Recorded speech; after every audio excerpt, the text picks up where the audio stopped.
This is Northampton, the third largest town in the UK, with settlements here found dating back to the Bronze Age over 4,000 years ago. The first written reference of the name Hampton dates back to 914 BC. Just south of Northampton, near the Buckinghamshire and Northamptonshire border, is the normally sleepy village of Silverstone. Not sleepy this weekend. The famous motor racing circuit is host to the Hankook 24 Hours of Silverstone.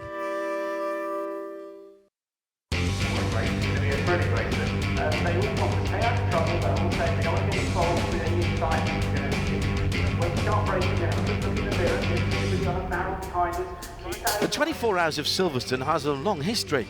Originally the Silverstone Brick Car 24 Hours. From this year, the organisers of the 24 Hour series powered by Hankook have taken over the organisation of the event and made it part of their FIA approved series. Just after the Hankook 24 Hour series of Silverstone was included in the main 24 Hour series, a new series was announced by Creventic, the Touring Car Endurance series powered by Hankook. So what's the difference between the Touring Car Endurance series and the 24 Hour series? Looking from the sporting regulations is exactly the same, all exactly the same rules, including code 60, everything. If you look from technical point of view, yes, the regulations, technical point of view, are just set on that level that touring cars is allowed in different classes and GT cars are not allowed. Given that the 24 Hour series is flourishing, why was there even a need to create a Touring Car Endurance series? We started with the 24 Hour series, races from 12 and 24 hours, which was a combination of touring and GT cars. But there was we get a lot of questions. Could we do something for touring cars? So now we have here the first 24 hours touring cars only. The touring cars, which also joins in the 24-hour race, can gain points for the series as well. So double point. The fact that Creventic have taken over the organisation of this event has been popular with drivers. Yeah, it's a lot better organised now. We've got bigger grids. A lot of people are happy. We've got a lot of the same sort of cars, which is nice. I've done a lot of racing around here. I've done 24 Hour a few times before. We won it overall in 2012, so it's a familiar event for us, and I really wanted to do it, and it's good to be involved in the first time that the 24 Hour series have controlled it. I've been watching these races, I've been watching you guys record and staying up through the night watching these races. It's been my ambition to get here. We're here, we're living the dream, we're enjoying it. Creventic have put on a fantastic race, so thanks must go out to them. April the 1st, 2016, just before qualifying, the organisers had an April Fool's joke in store for its drivers. I was very cheeky, that April Fool's joke. I really did fall for that. So what was the joke? Well, for the April Fools, they told us that we were all going to get weighed in, so we were all having a bit of a debate as to why we had to weigh in, should we bring any lead, etc. So, but then we all went up and they had a nice group photo, and I think it's the first time in the 24 Hour series they've managed to have everyone together, so it's a nice little touch on a good weekend for the series. After fooling around, more serious issues, and on to qualification. It's our first time here at Silverstone, so we first had a nice try on how the circuit looks with the car on it, and it was pretty good, and we tried to race as close as possible to our qualifying time with 2:25, and we got, I think, 2:25.2 or something like that, so we did a good job. I had to struggle a little bit to find a clear lap, but once I got a clear lap I was able to push, and we found a really nice setup for the car. So the car is driving like a dream, handling like a dream. We were unlucky with the drivers, which one of them didn't have any radio, so he was out there for 10 laps. So I just made it to do a lap, and luckily we're on pole in class. One team didn't manage to qualify. We broke a drive shaft, and then we came in and repaired it. We managed to fix it within the time. We went back out, and then with 7 minutes to go on our out lap, we broke another drive shaft. So throughout the course of the qualifying, we broke 2 drive shafts. So we didn't manage to set any flying laps at all. We didn't complete 1 lap. So unfortunately, that meant we had to start at the back of the grid. We repaired the car, changed the drive shafts. We did a precautionary gearbox change as well, and then we went out to the night qualifying time, and the car ran great. In the nighttime qualifying, we managed to run 4th, but the nighttime qualifying doesn't count. Saturday, the 2nd of April, before the start of the 24-hour race. What are everyone's expectations? Starting the race is exactly like it's always been. Take it nice and slow. Don't try and push too hard. Simply get the race going, and we'll take it from there. Don't do anything stupid. Well, as you can see, the sun shines, so we're really happy with this weather at the moment. The expectations are looking good, but we are expecting some rain this afternoon. The oversized BRM watch on the side of the Silverstone Circuit building has ticked round at 4 o'clock in the afternoon, and the first Hankook 24 Hours of Silverstone has now officially started. The number 102 of GR Motorsport was on pole with Bob Herber behind the wheel, but loses the lead to Phil Quaife in the number 1 Seat Leon Cup Racer.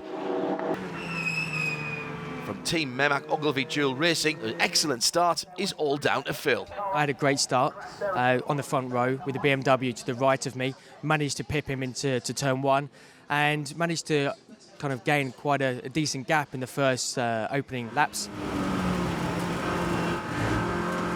I did the first stint, very nervous into the first corner. I didn't want to damage it for the other drivers, so took it nice and easy, found the rhythm and did a 2-hour stint, very happy with it. Richard Neary started last in the 246 BMW, so he had to fight his way through the whole field to get towards the front. Overtaking so many cars means you really have to keep your wits about you. You'll find some cars that are running offline and are quite easy to pass, and some cars that are having their own battle, and you've got to be really careful because they're concentrating on the car they're trying to take and they're not watching for you trying to overtake them. So you've got to be quite aggressive and progressive, but you've got to be careful. Even this early on, there's a lot of action at the front of the race.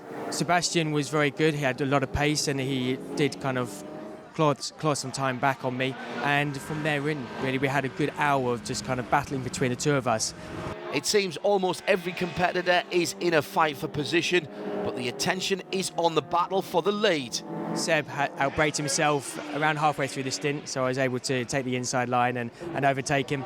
And yeah, you know, from there on, it was kind of battling very hard between the two of us, and it kind of goes back to 2007 when we were racing each other in Porsche Super Cup.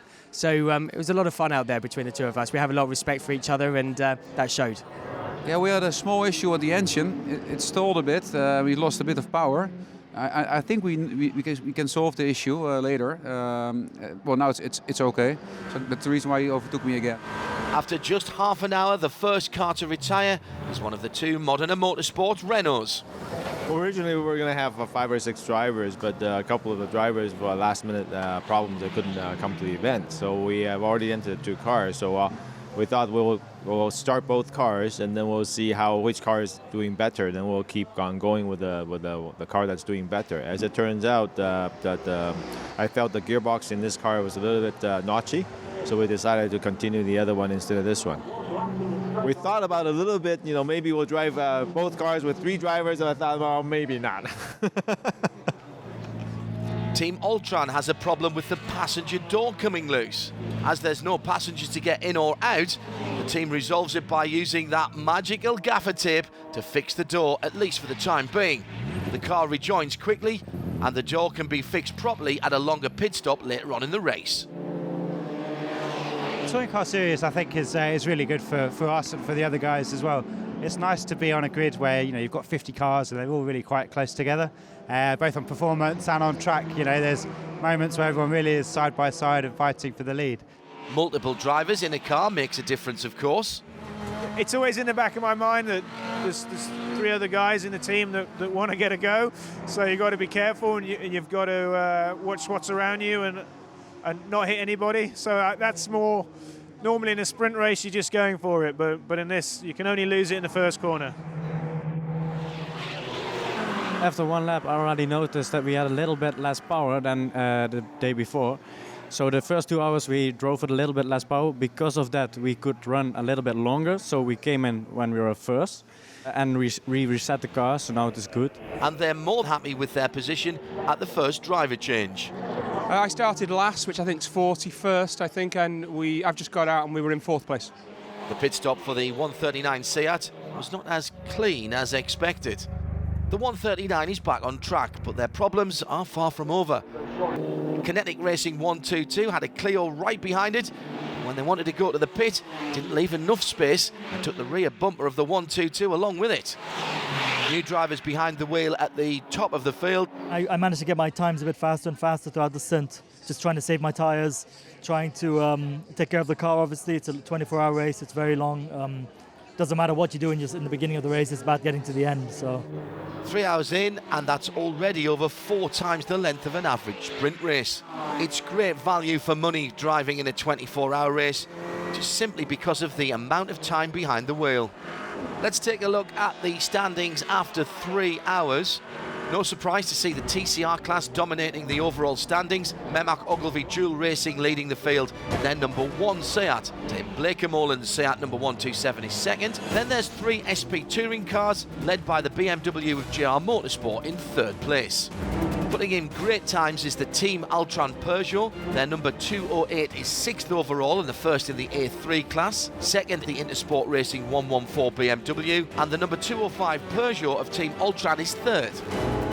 In the Cup 1 class, the number 154 of JJ Motorsport has a 2-lap lead over the 235 of Duo Racing. Both of those, of course, BMW M235 Racing Cup cars. There's still plenty of racing to go at the Hankook 24 Hours of Silverstone.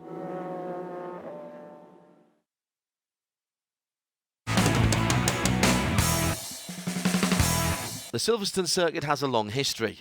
After the Second World War, Silverstone RAF Air Base was converted into what is now Britain's most important racetrack.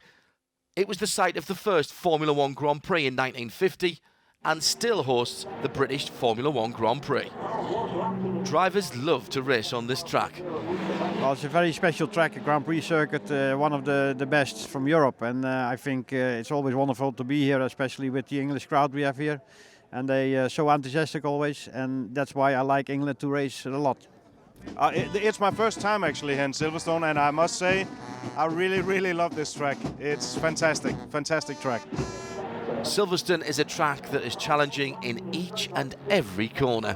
I think a lot of people argue that Maggots-Beckett's complex is probably the best complex of corners in the world, and it certainly is for me. It's a great demanding set of corners, and it's great in a car like this that's moving around a lot, and you've really got to set yourself up for the hanger straight. Going down into Stowe is a great overtaking place. It's nice and wide on the entry, and if you can get a tow from someone, it's nice. And then you come up towards the new Silverstone Wing Complex, which is a great building that Silverstone have managed to put together here. And then going through the new complex and the new loop as well. It's quite slow speed, but it's very demanding of the car. Lots of overtaking opportunities.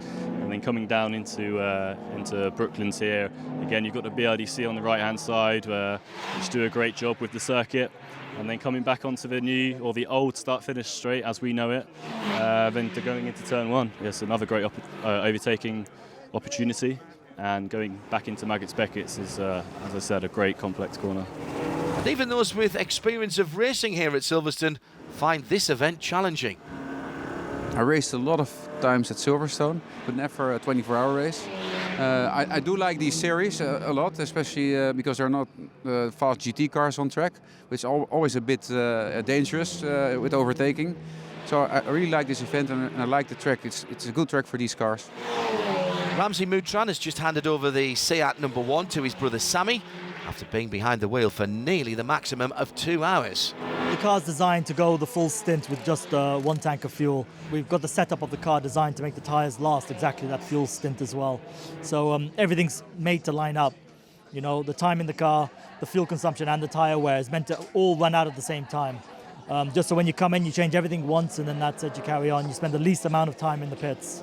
It's getting darker. Nighttime settling in over Silverstone, and not just the darkness. It's started to drizzle here in the middle English countryside. There's more rain expected. So teams are getting ready to put on the wets. That's tyres with a deep groove profile that are needed for racing in the rain.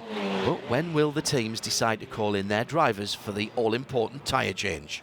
It was quite easy to decide it because we had a Code 60, and during this Code 60 we thought that it comes to rain, and we see on the radar that rain coming and coming, so we decided to put rain tires.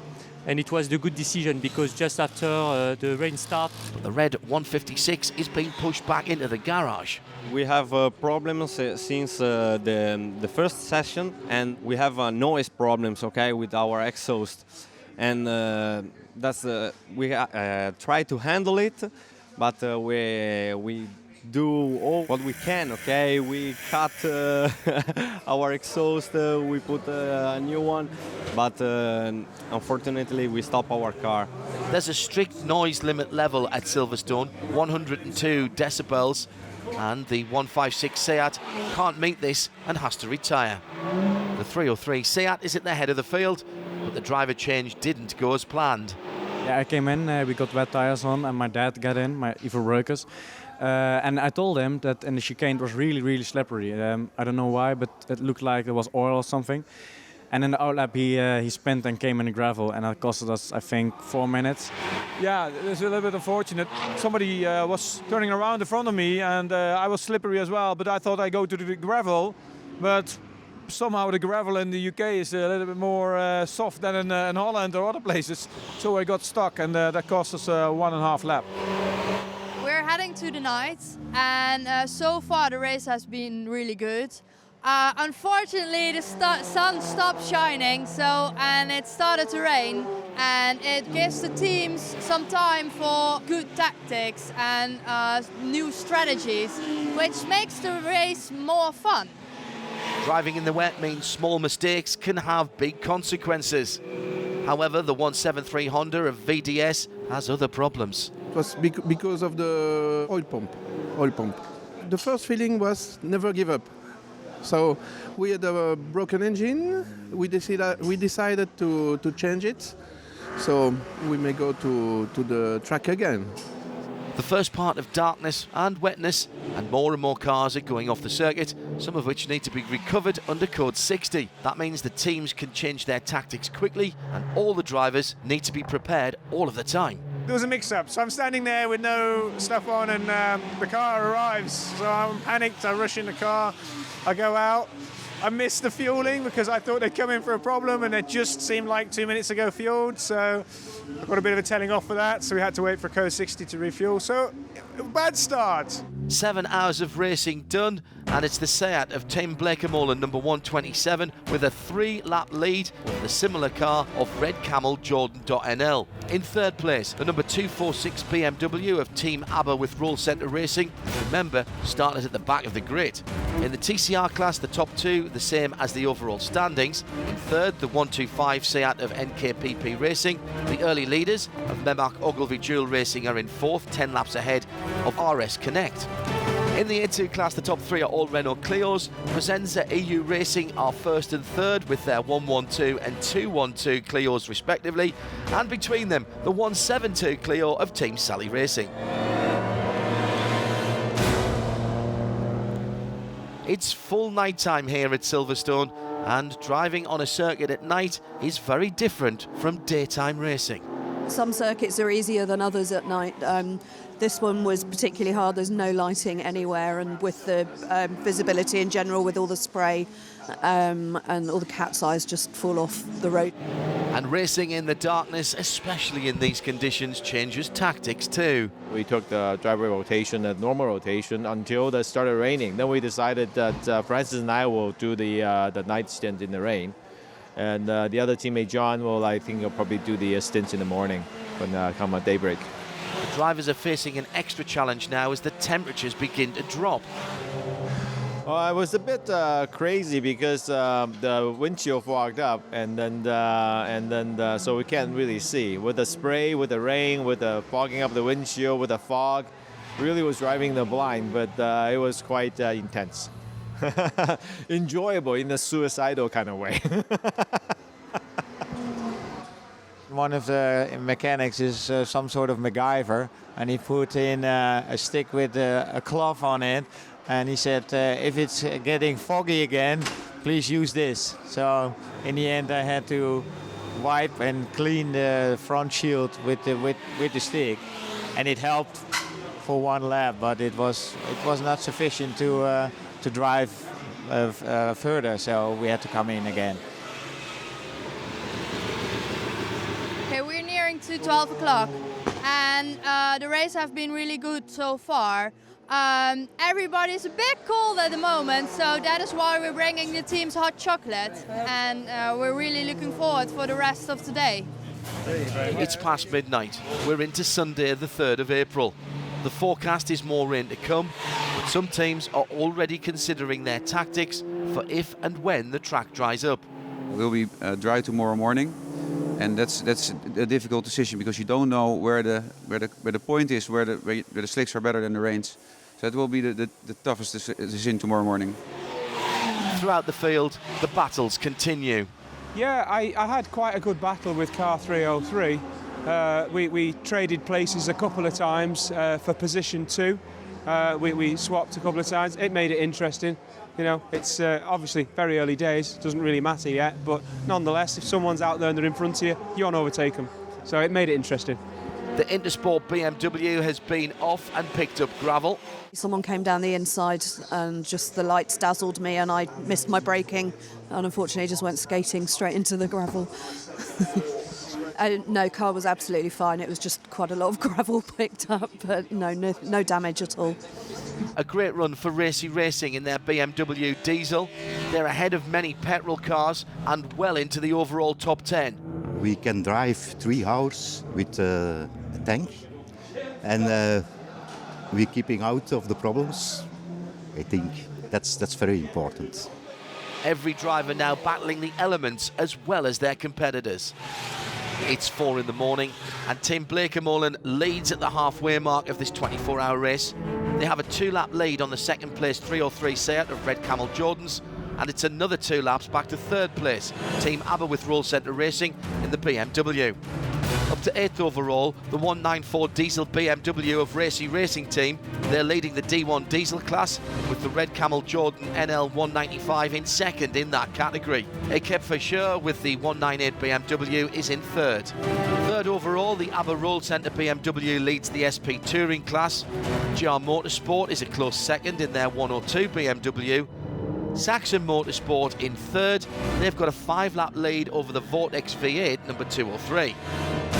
There's still 12 hours to go at Silverstone. Plenty of time for drama and excitement.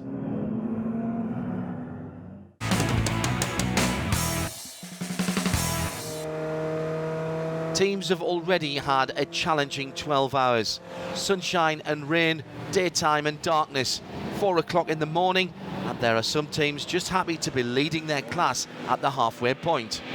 Yes, it's 4 o'clock in the morning and we are leading the A2 class, so we are very happy. So we're 2 rounds in front of the next car, so we hope we can keep that. We are leading in our class and we are 18 in total classement, and it's going well. We have some few problems in the beginning of the evening, but now everything is like it should. Peugeot UK have asked Brad Philpott, their brand ambassador for the Peugeot 208 GTI road car, to join Team Altron for this endurance race. It's the added value for him being in the car. Actually a mixture.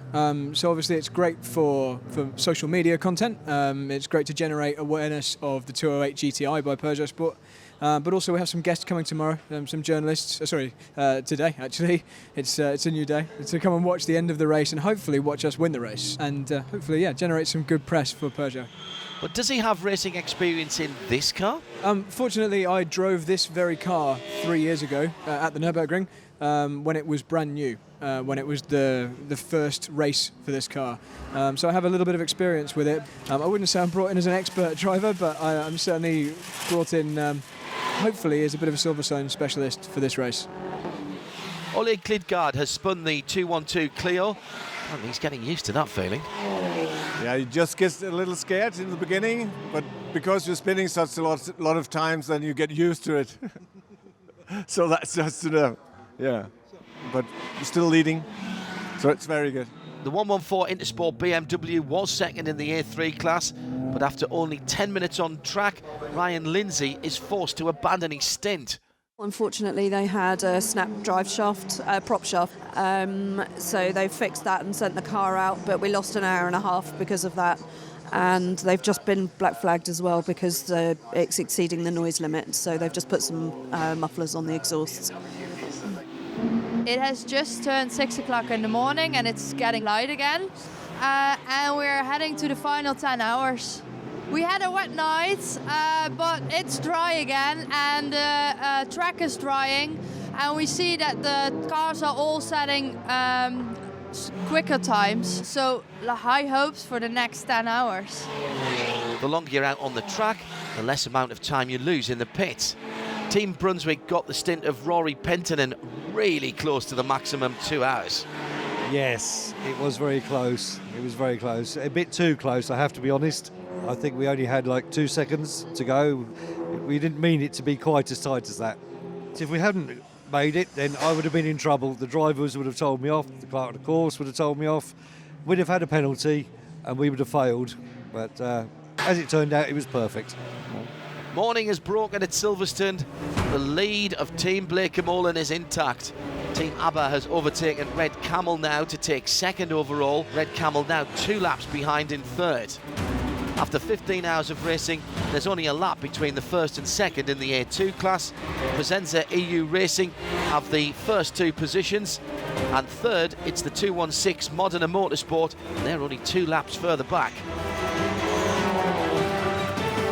In the A3 class, there's a larger gap.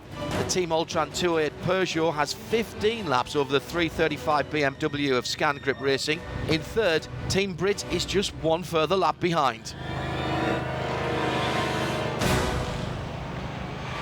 9 hours to go, and the differences between the teams has become apparent. Hankook supply all of the competitors with tyres.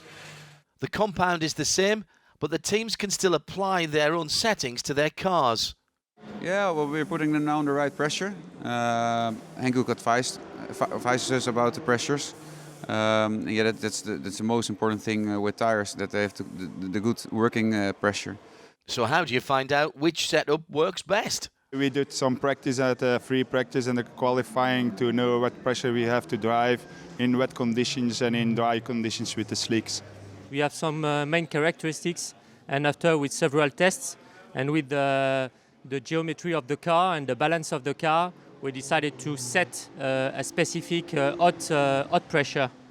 Teams can seek advice from the tyre supplier. Before you start a race, you have to do a lot of setup work with the car, because the team principals and especially the technicians have to understand the tyre and they have to bring the tyre together with their car setup data, which is very important for the driving, especially for the tyre wear. If you use the wrong setup data, you can destroy a tyre easily into 30 minutes. It's not a big deal if you have the wrong setup data. Therefore, Hankook always recommend special car setup data. We gave this to team principals, to technicians. We have engineers here on spot, which discuss with the team principals and the team engineers to find the right setup for the right car. Throughout the event, Hankook is there to help the teams, especially when the conditions are changeable. We brought in here 5 engineers, which gave service to teams to find the right setup for every single car.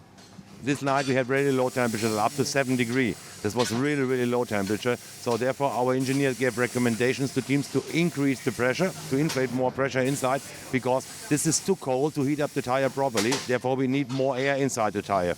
The competitors agree that Hankook tyres are ideal for endurance racing. Normally we run more at the Belgian tracks and we run other types of tires. But with Hankooks we see we can run a little bit more camber than we used to do. And yeah, the wear is good. We can do 3 hours on one slick.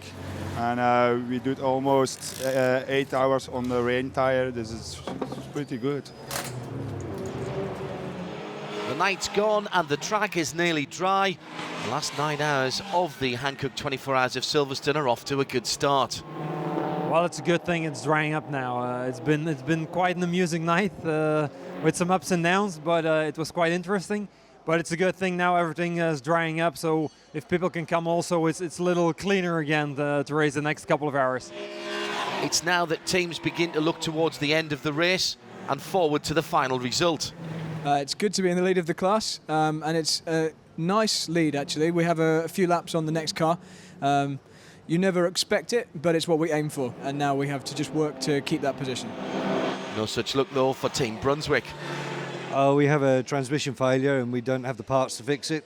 So we're all very sad, we're depressed. But we'll be back. We'll fix it. There are different ways to prepare for your stint. Some drivers get ready with their own dance routine. Well, that was early in the morning. I was a bit cold, so I thought it was good to move around. But most importantly, we had a very tough start yesterday. 2 punctures early in the race that dropped us to last in class almost. And by the morning, when I was going to take over the car, we were in second. So I thought that deserved a happy dance. Drama for NKPP Racing. The driver came out of the corner to the right. He was on slicks on a semi-wet track. He lost the rear and he hit the wall. And we have a big damage now. Our goal was to win the race. It was possible. But yeah, then this happened and everything is over. Saturday afternoon, Mehmet Ogilvy Dual Racing and the number 1 Seat were leading the race. Now they're trailing the top 3 by quite a few laps. We knew at night, and especially in the rain, we're not going to be as quick as the other teams because we simply just don't have the experience in the wet. Living in the Middle East, you don't get that as much. And the other teams were very, very quick at night, so we fell back. As the daylight has come, we've kept our pace, we've maintained our race pace that we wanted, and we're there or thereabouts where we want to be at this stage. It's still a long way to go, so we still got to keep very, very focused and just keep going around and make sure that there's no issues. 6 hours to go. The overall top 3 seem to be solid, with Team Blake Molan leading by 2 laps over Team ABBA. They have another 2 laps over Red Camel in 3rd. Mehmet Ogilvy has worked its way back to 4th. It's Blake Molan, Red Camel and Mehmet Ogilvy Dual Racing in the top 3 of the TCR class. NKPP in 4th, RS Connect in 5th, Zest in 6th, Pitlane Competizione stuck in 7th, only 103 laps completed. Team ABBA with Roll Centre Racing are providing the competition to the TCR class in the overall standings. They're first in the SP Touring class, Saxon in 2nd with their number 117 BMW, and the 102 of JP Motorsport is 3rd. It's 10 o'clock in the morning and we are heading to the last 6 hours of the race. The sun is starting to shine and it's getting warmer, so everybody is really happy and ready for the finish.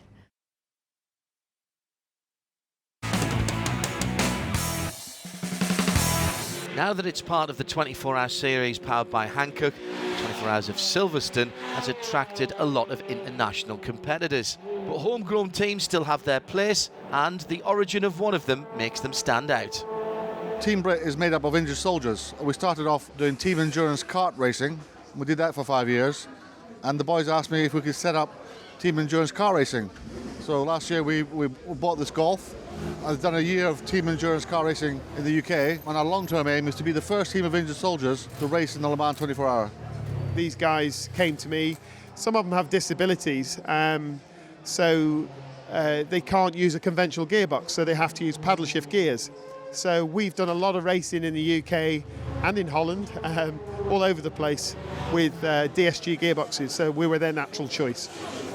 We've got 2 injured soldiers, Mark Allen and Martin Compton. Mark was 19 when he was blown up and he lost both his legs.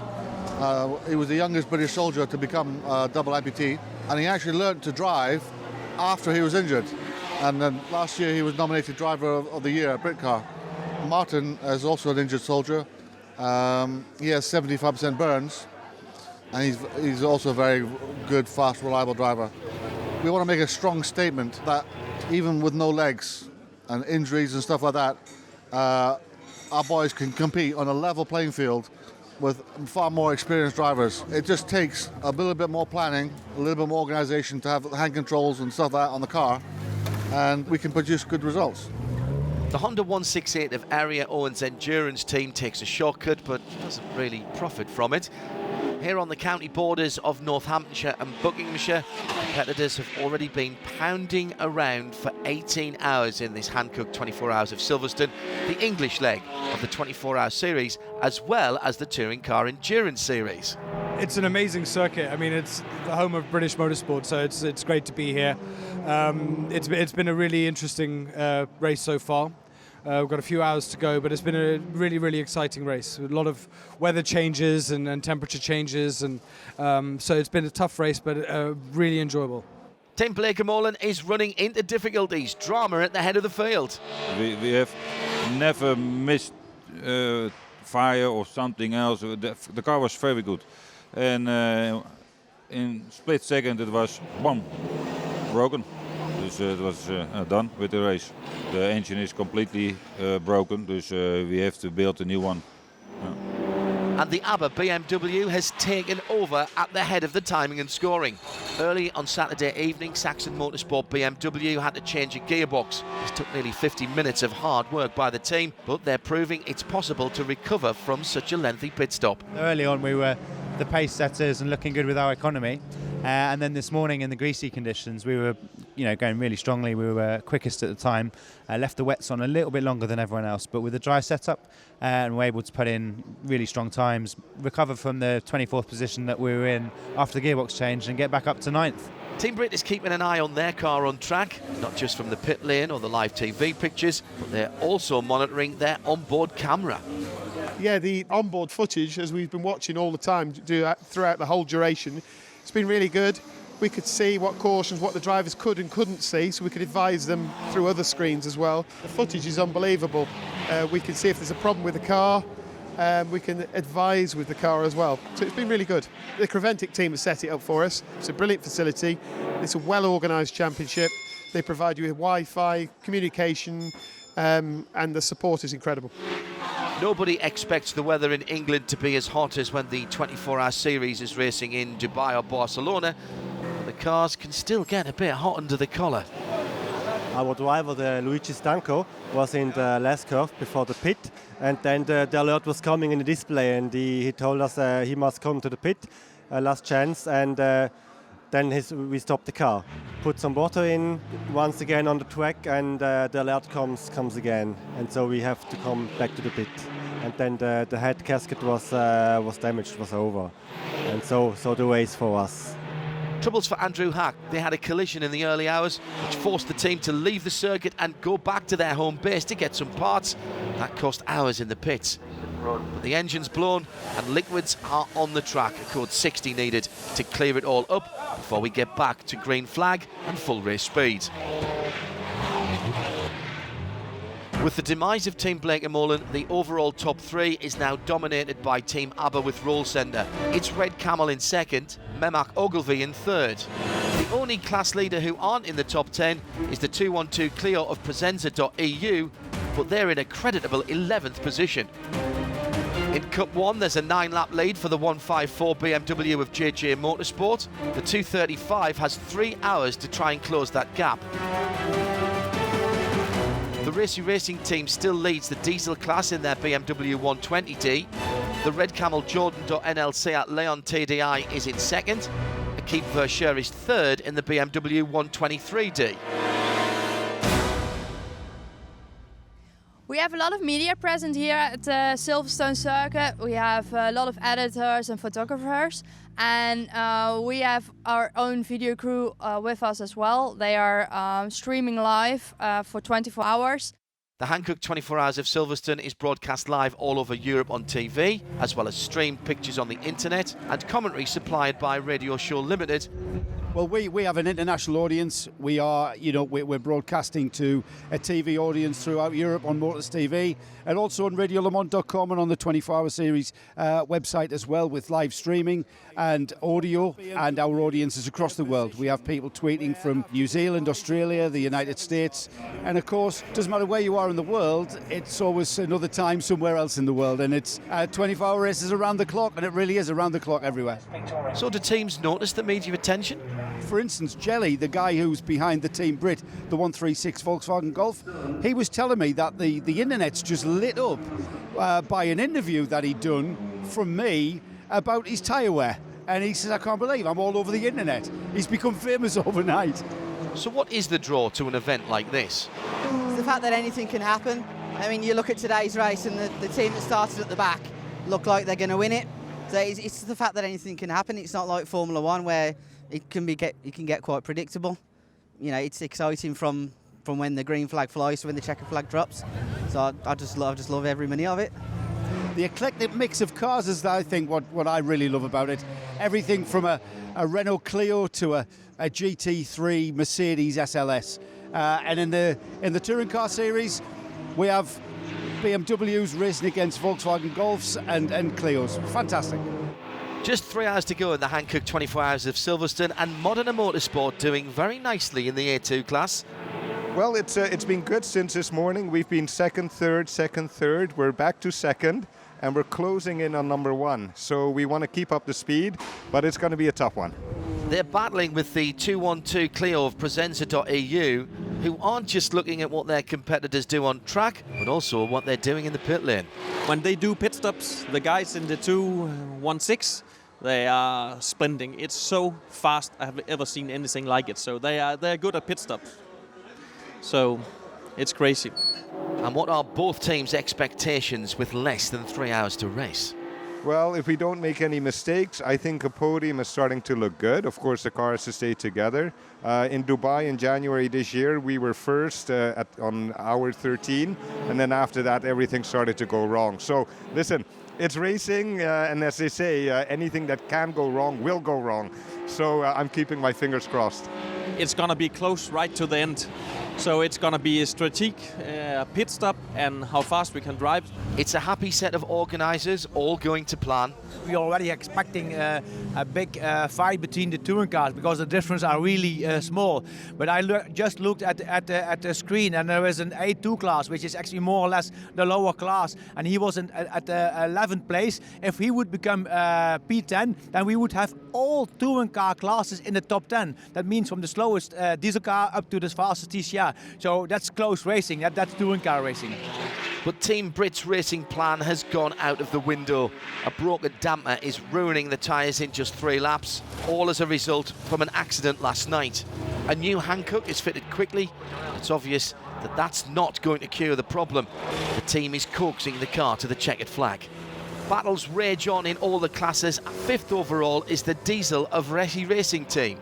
Yeah, we're enjoying ourselves enormously. It's been an amazing race. We had dark, we had rain during night, and we had some sunshine in the day. So we have everything we had. When we were at the starting grid, I said, well, we're hoping to be at the top 10, and to close it now at top 5, that would be amazing. Well, they sound sure that they'll reach the checkered flag. The teams are not quite as confident. I was really struggling. We have a turbo pressure problem. We had it in the first stint as well. We switched the ignition off and it was gone. We still don't know what it was, and now the last few stints is coming back, so we are not able to do the times we could do. So we are really very nervous. We hope we will make it to the end. The Saxon Motorsport car won't reach the end of the race. Unfortunately, the turbo took itself out of action. So after those good performances, it's put us out of the game. So no turbo, no power, no go. That's it for us. It's been a good event. You know, we were really quick early on, really quick when it was greasy. Did struggle in the wet, but we were still, hoping for a top 5 finish at the end. Unfortunately, it's not to be this time around, but nonetheless, it's been an adventure. And the teams wait anxiously for the end of the race. It was a long, tough race, bad weather. At the end of the day, it was good weather in the morning. We had lots of issues from broken seat till gear lever, linkage brake, and balls broke in the differential. All sorts of silly things, and which stopped us. We will finish it as we meant to start it, and we'll finish strong, and we'll come back and fight another day. The last lap is underway. We've really enjoyed the race. It's been very well organised. It's been a very competitive race, and we've been very happy to be here. Richard Roberts, really Darren Cox, is already waving from the window of the BMW. Yes, that's the car that started last and about to cross the finish line as overall winner of the first ever Hankook 24 Hours of Silverstone. It's Silverstone, it's our home circuit, so we're used to the kind of stuff that England throws at you, and we just had a good tactic to put the most experienced drivers in throughout the worst of the conditions. We're very sorry for the Blake Molan team that had a disaster with their engine, but we'll take the victory. Thank you very much.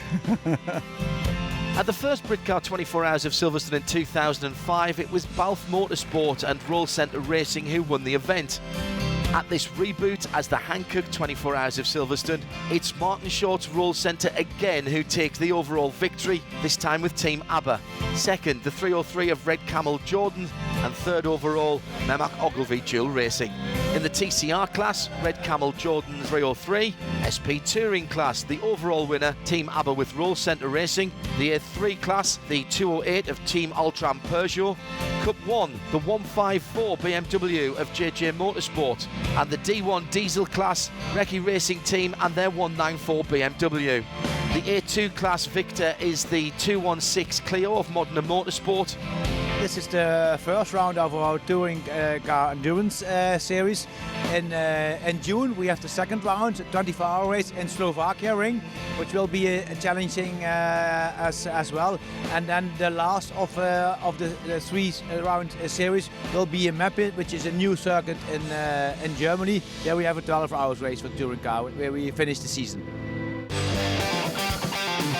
So a successful first round of the Touring Car Endurance Series, also the third round of the 24-hour series here at Silverstone Circuit.